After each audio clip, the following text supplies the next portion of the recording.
अल्हम्दुलिल्लाह अल्हम्दुलिल्लाहि रब्बिल आलमीन वल आक़िबतु लिल मुत्तक़ीन वस्सलातु वस्सलामु अला सय्यिदिल अंबिया वल मुरसलीन अम्मा बअद फ़अऊज़ु बिल्लाहि मिनश शैतानिर रजीम बिस्मिल्लाहिर रहमानिर रहीम अल्लाहुम्मा नव्विर क़ुलूबना बिल क़ुरआन वज़य्यिन अख़लाक़ना बिल क़ुरआन वअदख़िलना जन्नता बिल क़ुरआन वनज्जिना मिनन नारि बिल क़ुरआन मौलाया सल्लि व सल्लिम दाइमन अबदा अला हबीबिका खैरिल ख़ल्क़ि कुल्लिहिम हुवल हबीबुल लज़ी तुरजा शफ़ाअतुहु लिकुल्लि अम्रिन मिनल अहवालि मुक़्तहिमीन मौलाया सल्लि व सल्लिम दाइमन अबदा अला हबीबिका खैरिल ख़ल्क़ि कुल्लिहिम सुम्मा रिज़ा अन अबी बकर व अन उमर व अन अली व अन उस्मान ज़िल करमी मौलाया सल्लि व सल्लिम दाइमन अबदा अला हबीबिका खैरिल ख़ल्क़ि कुल्लिहिम या रसूलल्लाह सुब्हानना या हबीबल्लाह इस्मा क़ालना इन्ना फी बहरि हममिन मुग़रक़ून खुद यदी सहिल लना अशकालना क़ाल अल्लाहु तआला व तबारक व तआला फी शानि हबीबिहिल करीमिल अमीन इन्नल्लाहा व मलाइकतहु युसल्लूना अलन नबी या अय्युहल्लज़ीना आमनू सल्लु अलैहि व सल्लिमू तस्लीमा अस्सलातु वस्सलामु अलैका या रसूलल्लाह व अला आलिका व अस्हाबिका या हबीबल्लाह अस्सलातु वस्सलामु अलैका या रहमतल लिल आलमीन व अला आलिका व अस्हाबिका या शफीअल मुज़निबीन अस्सलातु वस्सलामु अलैका या इमामल अंबिया वल मुरसलीन व अला आलिका व अस्हाबिका या जद्दल हसन वल हुसैन। वही असले मकान है, वही ला मकान है। मकान क्या शहर अंदाज़ बयां है। खिज़र क्या बताए, क्या बतलाए। गर माही कहे दरिया कहाँ है। मिटा दिया मेरे साक़ी ने मेरा आलम मखदूम पिला के मुझको ला इलाहा इल्ला हू। ऐ काश करूँ मैं बंदगी तेरे दर की, करम हो तो करूँ ज़ियारत तेरे दर की। बख्शिश का मुतालिब आका मैं तुझसे, हो जाए नसीब शफाअत तेरे दर की। ये गदा उस्मान यही कहता रहे हरदम, बनूं सद तेरे दर का और करूं खादमी तेरे दर की। अल्लाह तबारक व तआला का अज़ीम करम है कि अल्लाह ने अपने घर में आने की सआदत अता फरमाई और जुमातुल मुबारक की बाबत घड़ियों में हम अल्लाह करीम की बारगाह में हाजिर हैं।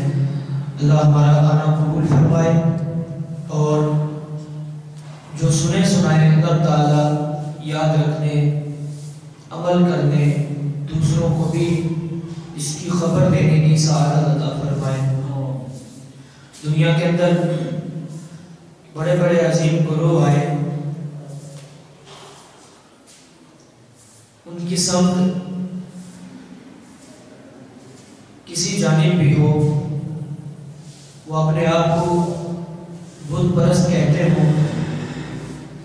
या वो अपने आप को आतिश परस्त कहते हो या ईसा अलैहिस्सलाम को अल्लाह का बेटा तसव्वुर करने वाले हो या उज़ैर अलैहिस्सलाम को अल्लाह का बेटा मानने वाले हो या फ़कत ईसा और मूसा अलैहिस्सलाम को नबी मानने वाले हो। सूरज और चांद को खुदा समझने वाले और कुछ ऐसे लोग भी हैं कि जो किसी को खुदा नहीं कहते, वो कहते हैं दुनिया ऐसे ही बस नहीं। ये दुनिया के अंदर बेशुमार मज़ाहिब के लोग पाए जाते हैं। अगर देखा जाए उनकी जिंदगी ऐशो इशरत पर मुश्तमिल है। वो अपनी जिंदगी को इस तरह गुजारते हैं कि फकत दुनिया ही उनको मिलनी है, क्योंकि कुरान अज़ीम फुरक़ान हमीद ने भी इसके बारे में इरशाद फरमाया है कि काफिरों की जिंदगी ही जन्नत है और ईमान वालों को अल्लाह पाक कल क़यामत के दिन दर्जात अता फरमाएगा। ये कुरान ने भी फैसला किया, रसूल कायनात सल्लल्लाहु अलैहि वसल्लम ने अपनी ज़ुबाने अतहद से भी इरशाद फरमाया। लेकिन जो काफिर सिर्फ लोग हैं, क्योंकि उनकी दुनिया जन्नत है, वो इस जन्नत को रंगीन बनाने के लिए बड़ी बड़ी कोशिशें करते हैं,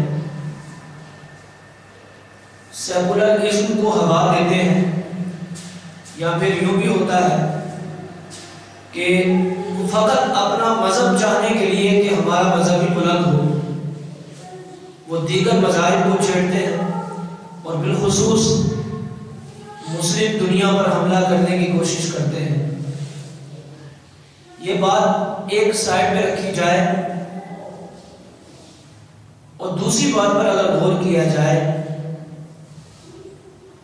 मुसलमानों का मुकाबला ये जितने भी मज़ाहिब आज दुनिया में पाए जा रहे हैं सबके साथ है, सबके साथ मुश्तरका है। क्योंकि इस्लाम हमें कहता है कि सबको ईमान की दावत दो, ईमान की तरफ लेके आओ, कोशिश करो मोहब्बत के साथ, प्यार के साथ वो ईमान की जानिब आ जाए। ये तो इस्लाम की बात है। लेकिन आजकल कुफार, मुशरिक, बुत परस्त वो क्या करते हैं, और यहूद व नसारा जितने भी मज़ाहिब हैं, इन सब का एक ही मकसद है कि किसी ना किसी तरीके से इस्लाम खत्म हो जाए, इस्लाम मिट जाए। लेकिन याद रखिएगा, तारीख इस बात की गवाह है कि जब रहमत कुरैन सल्लल्लाहु अलैहि वसल्लम तन्हा थे, कोई उनके साथ नहीं था, काफिरों ने बड़ी कोशिशें की कि इनको खत्म कर दिया जाए, लेकिन अल्लाह पाक ने फरमाया वल्लाहु यअसिमुका मिनन नास, ऐ महबूबा परेशान ना हो, हम आपकी हिफाजत करेंगे, कोई आपको छेड़ नहीं सकेगा। बड़ी कोशिशें की, जब तन्हा थे उस वक्त खत्म करने की कोशिश की इस्लाम को, जब 4-5 मुसलमान हो गए फिर खत्म करने की कोशिश की इस्लाम को, जब थोड़ी गिनती और बढ़ी मुसलमानों को शहीद भी किया गया, जुल्म भी किए गए, लेकिन इस्लाम पीछे नहीं आया। अगर देखा जाए इस्लाम एक लम्हे के लिए भी पीछे नहीं आया, बल्कि इस्लाम आगे बढ़ता है। ये कोई कारोबार नहीं था कि कभी कारोबार में नफा हो जाए, कभी नुकसान हो जाए। ये हक परस्ती थी, बातिल परस्ती के खिलाफ ये जंग थी, इखलाकी जंग भी थी और तलवार के जोर पर भी जंगें हुई। अल्लाह पाक ने हर लम्हे इस्लाम को बुलंदो बाला मकाम अता फरमाया। तो याद रखिएगा कि इस्लाम को उस वक्त भी खत्म करने की कोशिश की गई, लेकिन रब ताला ने उसकी हिफाजत फरमाई, और आज तो इस्लाम का आलम सबसे बुलंद है, इस्लाम का झंडा सबसे ऊपर लहराया जा रहा है। सबसे बड़ी आबादी अगर किसी मजहब की तादाद है तो वो इस्लाम की है, सबसे बड़ी कौम इस्लाम है, सबसे बड़ी ताकत इस्लाम है। और आज भी काफिर सिफ्त लोग वो किसी भी मजहब से ताल्लुक रखते हो, क्योंकि सबका मकसद एक ही है। आप बुत परस्तों को देखें, उनका मकसद भी है कि इस्लाम खत्म हो जाए। जो बुद्ध मत हैं उनका मकसद देखें, वो भी यही चाहते कि इस्लाम खत्म हो जाए। यहूदियों को देखें, उनकी साजिशों को बेनकाब किया जाए तो पीछे यही बात मिलेगी, वो इस्लाम को खत्म करना चाहते हैं।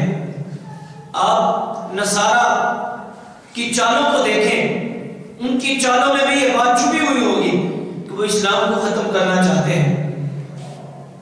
हर एक की चालों की तरफ तवज्जो की जाए तो उनका टारगेट सिर्फ इस इस्लाम होता है, इस्लाम के चाहने वाले होते हैं। लेकिन रब ताला ने इस्लाम को बुलंद बाला फरमाया और ये जितनी मर्जी चाले खेलते रहें, जितनी मर्जी कोशिशें करते रहें, इस्लाम को मिटाने के लिए किसी ना किसी तर्ज में वार करते रहें, अल्लाह तबारक व तआला ने इस्लाम के अलम को बुलंद ही करना है। लेकिन अफसोस है इस बात पर कि आज के माशरे के अंदर उम्मत की हालत भी बड़ी अजीबोगरीब है। इस्लाम के चाहने वाले तो मर मिटने के लिए तैयार होते थे, लेकिन आज देखा जाए कि जिन्होंने मुसलमानों को लीड करना है, मुसलमानों को लेके चलना है, वो खुद काफिरों के दर के भिखारी बने हुए हैं। उनके आगे हाथ बांध के खड़े होते हैं, क्योंकि ये हुक्मरान सिर्फ लोग नाम के मुसलमान होते हैं और काम के मुस्लिम नहीं होते। जब काम के मुस्लिम नहीं होते तो फिर हमारी हालत यही होती है। आज जो अमेरिका ने यहूदियों के साथ मिलकर मुसलमानों के हरमे अव्वल यानी बैतुल मुक़द्दस पर हमला करने की कोशिश की, और उनका मकसद ये है कि यहां से मुसलमान आहिस्ता आहिस्ता निकल जाए, कहीं और जाकर रहना शुरू कर दें और हमारा होल्ड यहां पर हो जाए, हमारी हुकूमत यहां तक फैल जाए। लेकिन शायद उनको भूल है, उनके ज़हन के अंदर गलत फहमी है। वक्ती तौर पर तो अपनी ताकत के बलबूते पर वो कुछ भी कर लें, लेकिन अल्लाह तबारक व तआला का वो घर है, हरमे अव्वल है, मुसलमानों का किबला अव्वल है। याद रखिएगा कि एक काफिर ने खाना काबा को ढाने की कोशिश की तो अल्लाह पाक ने अबाबिलों को भेज दिया। उस वक्त लोगों के पास कोई ताकत नहीं थी। हजरत अब्दुल मुत्तलिब हुजूर के दादा मोहतरम ने ये कहा था मेरी बकरियां वापस कर दे। उसने पूछा था कि तुम बकरियां लेने तो आ गए लेकिन खाना काबा का कोई नहीं पूछा। तो तारीखी जवाब इरशाद फरमाया था कि मैं बकरियों का मालिक हूं, मुझे मेरी बकरियां दे दे। जिसका ये मालिक है वो खुद जाने, उसकी ताकत जाने। फिर अल्लाह तबारक व तआला ने इंसानों से मदद नहीं की, फिर बता दिया कि अल्लाह तबारक व तआला चाहे तो छोटे छोटे परिंदों से भी बड़ी बड़ी कौमों को शिकस्त दे सकता है, कुछ भी हो सकता है। अल्लाह की ताकत बड़ी आला है। होता यह है कि अल्लाह ढील देता है कि शायद अभी सुधर जाए, अभी सुधर जाए, लेकिन जब रब ताला की ताकत पुकारती है तो फिरौन सिर्फ रहते नहीं है। नमरूद जो पूरी दुनिया पर हुकूमत करते थे, आज उनका नामो निशान नहीं है। सिर्फ तारीख की किताबों में उनका नाम हसरत के साथ लिया जाता है। उनके पास क्या ताकत नहीं थी। अमेरिका के पास तो ताकत आज कुछ भी नहीं है। जो इनके पास ताकत थी पूरी दुनिया इनके हाथ में थी। लेकिन अल्लाह तबारक व तआला के नाम को खत्म करने की इन्होंने कोशिश की, अल्लाह ने इनके नाम को मिटा दिया। लेकिन अफसोस तलब बात सबसे बड़ी यह है कि हमारे हुक्मरान, इनका किबला दुरुस्त नहीं है, इनका ईमान दुरुस्त नहीं है। ये काफिरों के साथ दोस्तियां करते हैं, मोहब्बतें बढ़ाते हैं, लेकिन अल्लाह करीम क्या इरशाद फरमाता है कुरान अज़ीम फुरकान हमीद में अल्लाह पाक ने इरशाद फरमाया, या अय्युहल्लज़ीना आमनू ला तत्तखिज़ुल काफिरीना औलिया मिन दूनिल मुमिनीन। ऐ ईमान वालों, काफिरों के साथ दोस्ती ना करो। ईमान वालों को छोड़कर काफिरों के साथ मोहब्बतें ना करो। क्यों?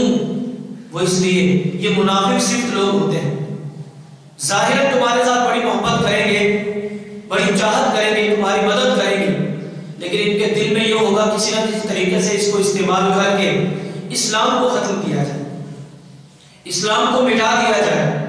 लेकिन हमारे हुक्मरानों को ईमान की फिक्र नहीं होती, इस्लाम की फिक्र नहीं होती। हमारे हुक्मरानों को अपने मुल्क को वतन की फिक्र नहीं होती, बल्कि अपने माल की फिक्र होती है। कि हमारा माल बढ़ता रहे। अगर हम इनके मुखालिफ चले, फलां मुल्क में हमारा कारोबार है, फलां में कारोबार है, हमारा कारोबार कहाँ जाएगा, हमारी ऐशो इशरत कहाँ चली जाएगी। ये हमारे हुक्मरानों का हाल है। लेकिन अगर देखा जाए सबसे बड़ी ताकत इस्लाम के पास है, लेकिन ये ताकत इस्तेमाल नहीं हो पा रही। सब एक दूसरे के दस्ते गिरेबान हैं। हमने क्या किसी से दुश्मनी करनी है, हम तो आपस में एक दूसरे के दुश्मन बने हुए हैं। हमने बैतुल मुक़द्दस को क्या बचाना है, हमने मस्जिद अक्सा की क्या रखवाली करनी है कि जिसके बारे में अल्लाह फरमाता है सुब्हानल्लज़ी अस्रा बिअब्दिही लैलन मिनल मस्जिदिल हरामी इलल मस्जिदिल अक्सा अल्लज़ी बारकना हौलहु लिनुरियहु मिन आयातिना। मेरे महबूब सल्लल्लाहु अलैहि वसल्लम पाक है वो ज़ात जिसने एक ही रात के अंदर मस्जिद हराम से मस्जिद अक्सा तक आपको सैर करवाई। वो क्यों करवाई? मस्जिद अक्सा है क्या? अल्लाह फरमाता है अल्लज़ी बारकना हौलहु लिनुरियहु मिन आयातिना। मस्जिद अक्सा की ये शान है कि वहां पर अल्लाह की बरकतें हैं, रब की निशानियां हैं। वो निशानियां क्या है? वो ये है कि वहां पर अंबिया के मज़ारात हैं। उस मस्जिद के अंदर अंबिया का आना जाना था। उस हरमे अव्वल को अंबिया ने अपने हाथों से बनाया, इस वजह से वहां पर बरकतें हैं। अल्लाह करीम उसी घर के बारे में फरमा है। आज उसी घर के ऊपर हमला हो रहा है। आज काफिरों ने उसी घर को टारगेट बनाया हुआ है। लेकिन हमारे हुक्मरान अपने बिस्तरों से उठ नहीं रहे। उनको ऐशो इशरत से फुर्सत नहीं, उनको इस्लाम की फिक्र नहीं। याद रखो, आज अगर तुम इस्लाम की फिक्र नहीं कर रहे तो जन्नत को भी तुम्हारी फिक्र नहीं होगी, जन्नत को भी तुम्हारी फिक्र नहीं होगी। ये ख्वाहिश का इजहार ना करना कि हमें जन्नत मिल जाएगी। जन्नत तो उसी वक्त मिलेगी, आका करीम की शफाअत तो उसी वक्त मिलेगी जब तुम इस्लाम का साथ दोगे। हरमे अव्वल इब्राहिम अलैहिस्सलाम, दाऊद अलैहिस्सलाम, सुलेमान अलैहिस्सलाम की मेहनत उसमें शामिल। वहां पर अंबिया किराम अलैहिस्सलाम का आना जाना और बिलखुसूस नबी पाक सल्लल्लाहु अलैहि वसल्लम ने जब तक मक्का रहे आपने बैतुल मुक़द्दस को किबला बनाया। फिर मक्का से जब मदीना गए कम उम्र 16 या 17 माह बैतुल मुक़द्दस को किबला बनाया। हिजरत के बाद भी फिर उसके बाद किबला तब्दील हुआ नबी पाक सल्लल्लाहु अलैहि वसल्लम की ख्वाहिश के मुताबिक। लेकिन आका करीम सल्लल्लाहु अलैहि वसल्लम की ये सिर्फ थी, जब आप खाना काबा के पास आकर नमाज पढ़ते तो कोशिश करते दोनों किबले सामने होते, दोनों किबलों की इज्जत करते। जिस तरह मेरे लिए मुसलमानों के लिए खाना काबा इज्जत वाली हुर्मत वाली जगह है, इसी तरह बैतुल मुक़द्दस भी हमारे लिए हुर्मत वाली जगह है। अगर खाना काबा पर कोई उंगली उठाएगा हमारी जानें हाजिर होगी। इसी तरह बैतुल मुक़द्दस की जानिब कोई मैली आंख से देखेगा, इस्लाम वाले खामोश नहीं रहेंगे। लेकिन यहाँ पर बात वहीं पर आकर अटक जाती है कि हमारे हुक्मरान, हमारे लीडर्स ठीक हो जाएं, उनकी अकलें दुरुस्त हो जाएं, या फिर ऐसा हो जाए कि हमें ऐसा लीडर मिल जाए कि जो उमर फारूक जैसे जाहो जलालत रखता हो। उमर फारूक रज़ी अल्लाह ताला अन्हु के दौर में यरूशलेम ये इलाका फतह हुआ था। सैयदना उमर फारूक रज़ी अल्लाह ताला अन्हु प्रोटोकॉल के साथ नहीं गए। जिस तरह आजकल के हुक्मरान जाना 1 किलोमीटर दूर होता है तो 100-200 गाड़ियों का प्रोटोकॉल होता है, अपनी चाहो जलालत दिखाना चाहते हैं। लेकिन उमर फारूक रज़ी अल्लाह ताला ने किसी फौजी को साथ नहीं लिया, किसी सिपाही को साथ नहीं लिया, कोई प्रोटोकॉल नहीं लिया। सहाबा को साथ लेके जा सकते थे लेकिन किसी को साथ नहीं लिया, सिर्फ एक अपने खादिम को साथ ले लिया। खादिम को साथ लेकर गए हैं और ये बारी मुकर्रर हुई है, ये बारी मुकर्रर हुई है कि कभी तुम सवार होगे कभी मैं होगा। लेकिन आका करीम का ये दीवाना इतना आजीज था कि जब यरूशलेम के करीब पहुंचे तो आपके खादिम जो है ना वो सवारी पर सवार थे। दूर से लोग इस्तकबाल के लिए खड़े थे। लोगों ने कहा कि यार हमारा अमीर इतना काला है, क्योंकि वो गुलाम था, खादिम था, इतना काला है कि वो सवारी पर सवार है। अब उमर फारूक रज़ियल्लाहु ताला अन्हु सवारी की नकेल पकड़ के आ रहे थे। जब करीब पहुंचे, जो यरूशलेम के गवर्नर थे उन्होंने तारुफ कराया कि जिन्होंने सवारी की नकेल पकड़ी हुई है असल में ये हमारे अमीर। वो हैरान हो गए कि ये अमीरी की हालत है, खिलाफत लेने के बाद ये हालत है, इतनी आजी इंकिसारी है कि अपने गुलाम को सवारी में बिठाया हुआ है।